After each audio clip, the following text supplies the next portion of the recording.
He might have had a down year in 2022, but there's absolutely no doubt about it. Paulson Adebo is balling out. We got all that and a little bit of lagniappe for you on today's episode of Locked On Saints. You are Locked On Saints, your daily New Orleans Saints podcast. Part of the Locked On Podcast Network, your team every day.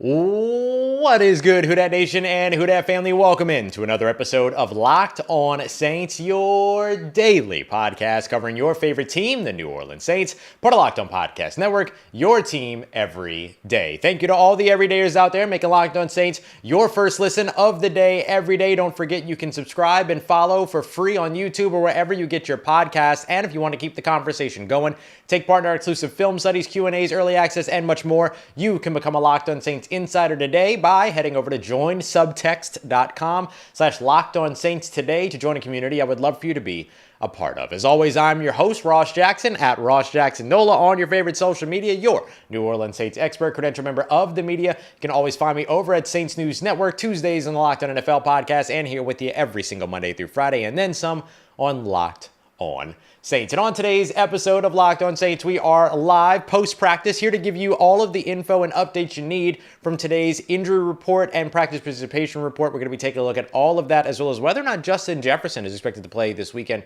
for the Minnesota Vikings. Some progress in that conversation. To kick off the show, I want to take a look at Paulson Adebo. Paulson Adebo, who was drafted just a few years ago. If you have been, an everydayer for a long time, you heard all throughout leading up to that draft my, musings about why Paulson Adebo should be a selection for this team and all those other things. And then all of a sudden he ended up being on the team, watched him have a really solid rookie season and then kind of struggle a little bit in 2022. But he has had a big time bounce back so far here in 2023, and not the least of which in terms of the accomplishments and accolades that he has had so far over the course of the season. This week, he wins NFL Defensive Player of the Week. He did so at the tune of 7 tackles, 2 interceptions, a fumble forced, and a fumble recovered, as well as 3 passes defended.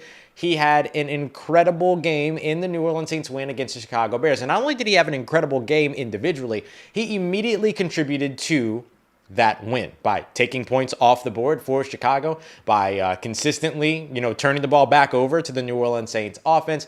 His performance led to the New Orleans Saints winning that game. And that is a dream scenario for a defensive back who, of course, wants to be out there. So the thing that I want to look at here is just how good he has been. I want to give a shout out to my boy Drew Prochet, who sent me this nugget here. The last player to rack up the stat line that Paulson Adebo had in his game against the Chicago Bears, 7 tackles, 2 interceptions, 3 passes, defense, forced fumble, and a fumble recovery, was Charles Woodson back in 2009 versus the Detroit Lions. He also won Defensive Player of the Week that week. Fun fact for you, NFC Offensive Player of the Week that week was Drew Brees. So seeing a lot of accolades with that stat line. Now, I'm not saying that Paulson Adebo is going to go on to be Charles Woodson or anything like that. I don't think we need to affix those types of expectations on any current day player. But I just want you to really pay attention to the fact that it's that name from that long ago. 2009 was the last time that we have seen a player do what Paulson Adebo did in this game just less than a week ago. On top of that, the next thing that I wanted to look at was, where does he rank across the NFL and what he's doing so far this season? It's fun to see it all happen in one game, but the things that he's doing, how do they compare to what's happening around the rest of the NFL? Well, according to Pro Football Focus, when it comes to all players, cornerbacks at his position, that have taken at least 250 snaps on defense this season, Paulson Adebo is second in the NFL when it comes to passer rating when targeted, 40.7. He has been absolutely outstanding. And not only that, he is number 1 amongst that same group, which, by the way, includes 52 different players across the NFL. Number 1 when it comes to forced incompletions. So not only is he at detriment of a quarterback to throw in his direction, he's at detriment to a receiver to be targeted in his coverage as well, because he's actively forcing those incompletions. We're not talking about drops. We're not talking about throwaways. We're not talking about overthrown passes, uncatchable balls, anything like that. We're talking about him affecting players at the catch point. Paulson Adebo has been absolutely outstanding. His 57.1 completion percentage when targeted is also 10th in the NFL. So he has been just undeniably outstanding. I feel like last year we were having a very similar conversation around Alontae Taylor. Alontae Taylor going out there and playing in place of Paulson Adebo, in place of Marshon Lattimore, when those two guys were dealing with injuries last year. And we saw Alontae Taylor ball out over on the outside. We're watching Paulson Adebo ball out over on the outside. And Marshon Lattimore doesn't deserve to be held out of this conversation either. Marshon Lattimore also playing well. NFL passer rating when targeted, he's 14th in the NFL there. The New Orleans Saints have really good cornerbacks when it comes to who is back there for them. Marshon Lattimore also top 10 in the NFL in forcing completion percentage. So you get the idea here, right? Not only is Alontae Taylor playing well, Alontae Taylor is playing well opposite a corner in Marshon Lattimore that is setting the tone for this defense. A young corner in Alontae Taylor that's learning his new position in the slot. These guys are playing incredibly well. And in a situation where you have a lockdown corner on one side, Marshon Lattimore, that means that you're going to get, as Paulson Adebo, a lot of attention. And that has been the case for Paulson Adebo so far this season. He's been targeted 35 times already throughout this season. Now, that doesn't go up to some of these other guys around the NFL, like Benjamin St-Juste, who's been targeted like 58 times.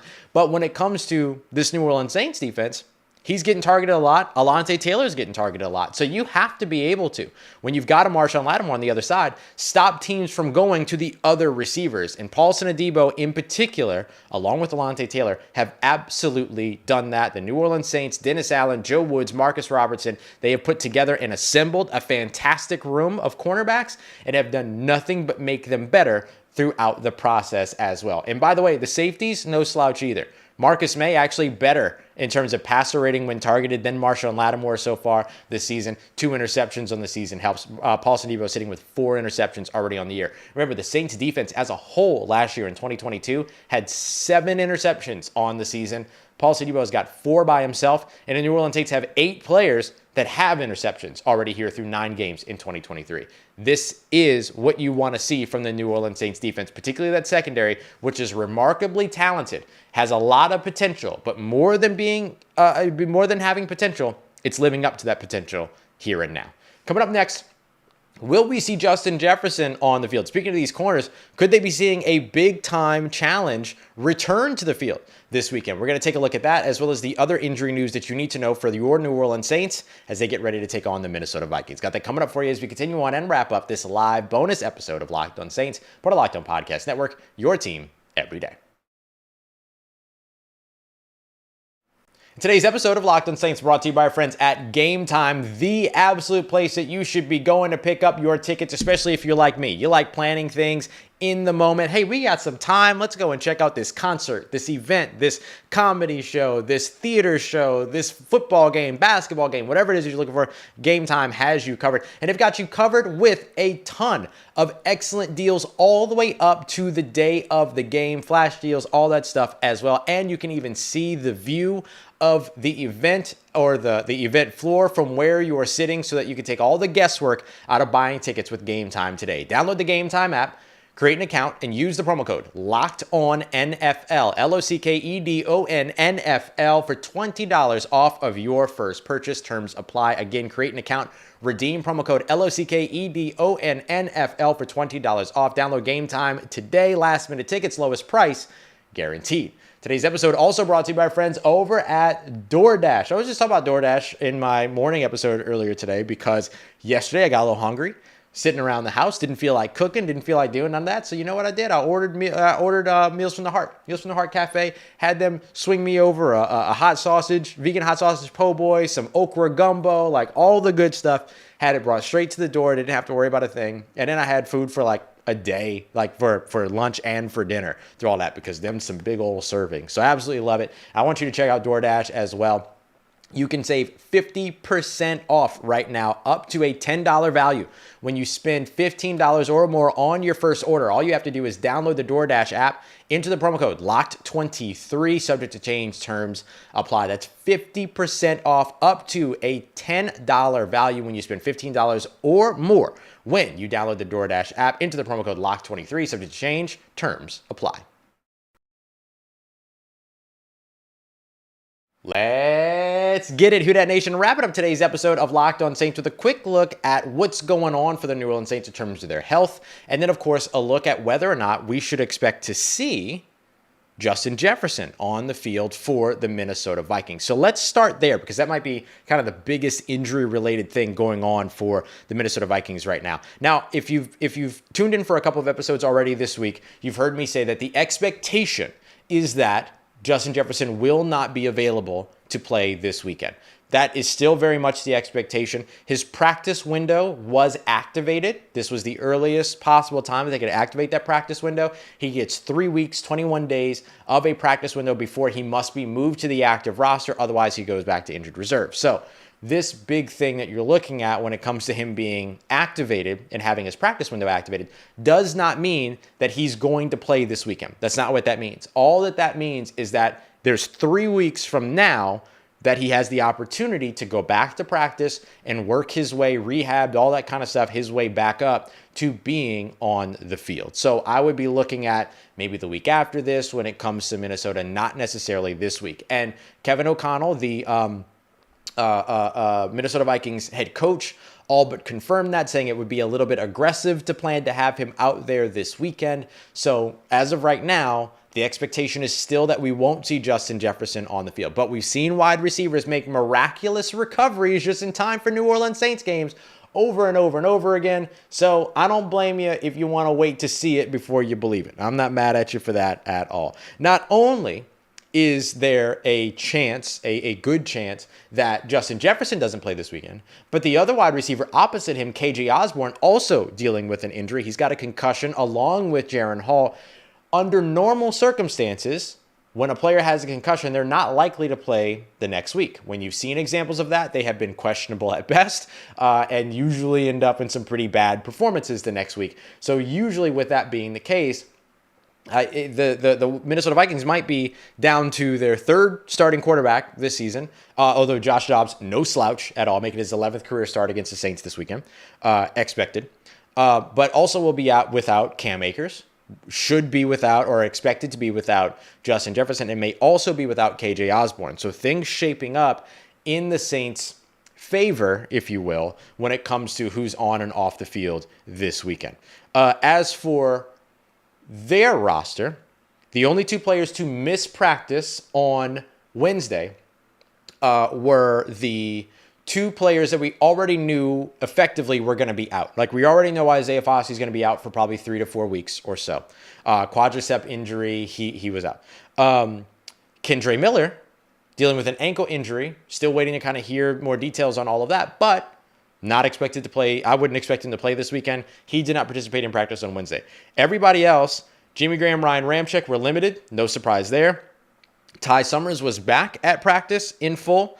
Demario Davis was elevated to full participation right off the bat, so he's back fully. He hasn't missed a game, but he's been dealing with injury, stuff like that. He has been mostly limited in practice. This time, full. Adam Prentice, the fullback who's been on injured reserve, was also had his 21-day practice window opened up for this weekend. He practiced in full coming off of his knee injury, so he might end up playing while Justin Jefferson was limited. So that's what we're looking at here.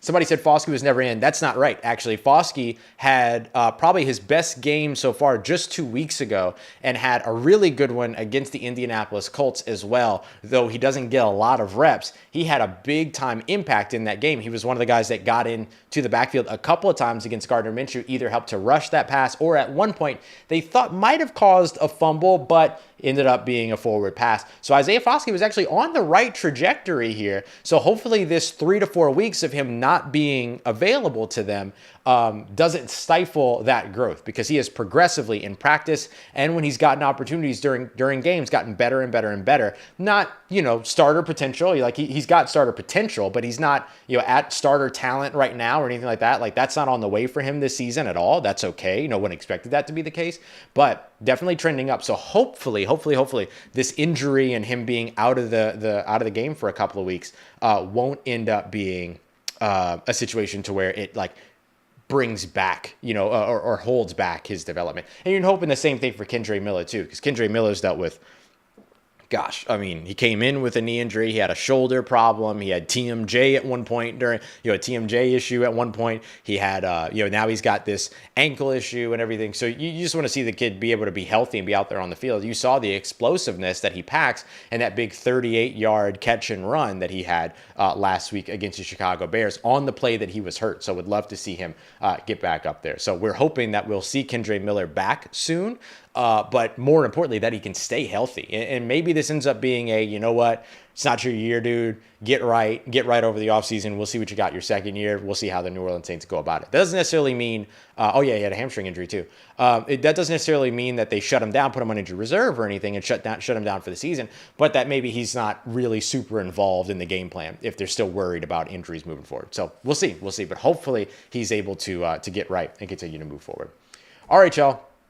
That's it. That's our show for today. Getting you ready for everything. We'll be back tomorrow morning with our crossover Thursday. For all you everydayers out there, I appreciate you making us your first listen of the day every day. We'll have crossover Thursday. Luke Braun, Locked On Vikings, and myself breaking down this game for Sunday. Tomorrow around this same time as well on Thursday, we'll be live, getting you everything you need to know from Thursday's practice and on throughout the week. I appreciate y'all very, very much, as always, for making Locked On Saints a part of your day, a part of your routine, for saying yes to me and the show. And as always, if you see me, please say hi. If you need anything else around your New Orleans Saints in between these episodes, make sure you follow me on your favorite social media at Ross Jackson, NOLA. Hit me up. Let me know how the family's doing. Let me know how you living. Let me know how you momming them. And trust Who Dat Nation, I'll holla at you.